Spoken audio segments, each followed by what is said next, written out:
Welcome back to Essentially Speaking. Today's guest is Andy Rieger, co-founder of J. Rieger and Company. Andy, thanks for being with us. Would you mind starting out with just a brief background of you and your company, and then we'll jump into things? Sure. So I'm a former investment banker, private equity guy, J. Rieger and Co. We started in 2014.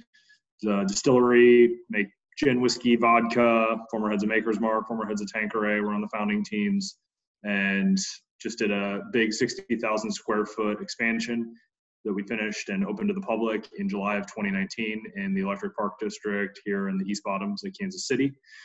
From that, when COVID outbreak occurred, we were one of the few that was set up to do large scale hand sanitizer production. And within 36 hours, we pivoted our entire staff of the time it was 95 people to go away from manufacturing alcohol, selling alcohol, and welcoming people into our welcome center into being a mass scale hand sanitizer producer. And as of Saturday, April 4th, we've been able to put out about 20 to 25,000 gallons of hand sanitizer into the Kansas City community in just a short 2.5-week period.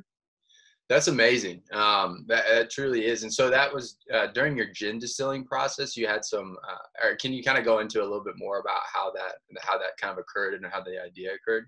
Well, so we always have leftover gin that's not good for human consumption, and we started putting that in spray bottles and disinfecting our distillery. And then some people asked if they could get it, and we didn't have a license to sell anything like that. So we just said, no, we're just kind of doing this for our own selves. And then started to have a few people from nursing homes that were actually out of hand sanitizer, and they said, hey, other distilleries are now doing this. Would you guys be willing to do it just for us? And as we said, yeah, to the first group, when we sort of heard how sad it was that here was this nursing home that literally had, I think they were out of soap as well, and they had nothing for sanitization.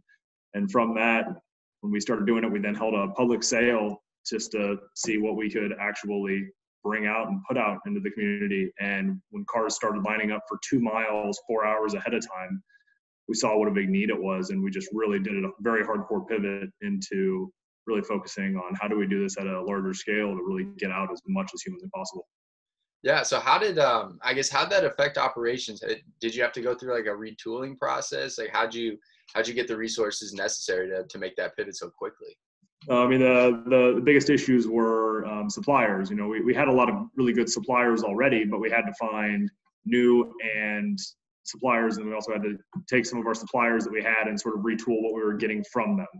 So when you're switching up from, glass bottles and, really awesome alcohol to, plastic bottles in large format and little bottles, and you're trying to just get as much as alcohol or ethanol as humanly possible to be able to use as the base ingredient for the hand sanitizer. We had to have a lot of our suppliers really come together and want to do this. And we have some really great companies here locally that stepped up. I mean, you even have Cargill, who's right by us. It's this huge mega corporation that would never deal with someone our size. And everyone at their plant right by us just said, we make glycerin. We're one of the biggest producers of glycerin, and you can have our glycerin as often as you need it for the hand sanitizer production. And so you have that done. And then ethanol producers are saying, hey, like whatever we can do to help, let us know. And label producers and bottle suppliers. And you just go into all those little bits and pieces that are so important that without the help from the community, you really struggle to figure it out. And just with what we were able to do and at the type of volume we were trying to do for the community, everyone really called us and said, I've got a component of this that you could be using. Like, we'll save it for you. You're number one on our list.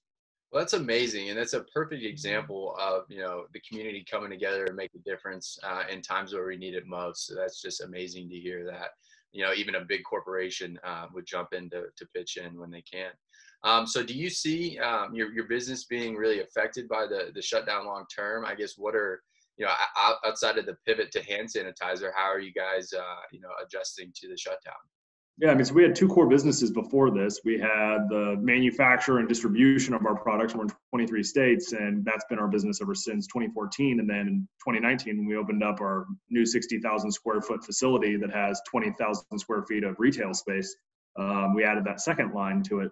And obviously that business is completely shattered because you can't come into our facility anymore. Right. So we had a bunch of employees and we had to figure out what are we going to do. And so we were trying to figure out how we keep everyone employed and how we keep their families fed and continue to, more or less make our Rieger family the best family that's out there.